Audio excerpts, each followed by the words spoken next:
Travis, why did you have to make it in 3D? Can't we just do the right thing and just let go of this process, please?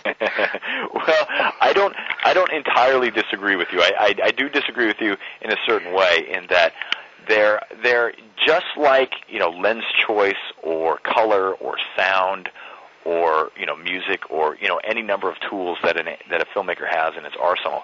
3D can, if used properly and used with sensitivity, can be an effective filmmaking tool that can enhance the experience of the audience.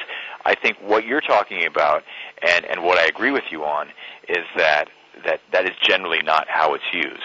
That I think when 3D started to have a boom, it was actually a little bit after Coraline came out, that people started to take the wrong lessons from it and see it as a way that they could juice a little bit more, a few more dollars out of the audience.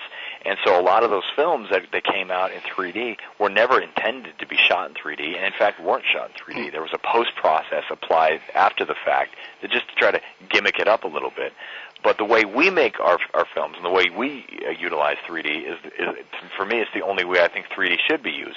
If you can find a way to make it a more immersive experience for the audience, which means, if you have a moment where you're trying to draw the audience into something, it's just another tool that you can use to do that. If you're trying to put the audience in kind of an experiential mode where they're going along the ride with the character, you can actually make a more kind of a sense of kind of vertiginistic, kind of a sense of vertigo by kind of changing the camera and changing the depth and all that kind of stuff. There's lots of different little tricks you can employ to make it a more immersive experience.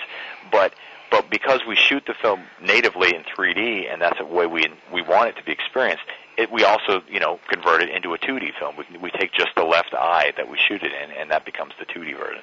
So for people who clearly hate 3D like you, it can be experienced in a different way.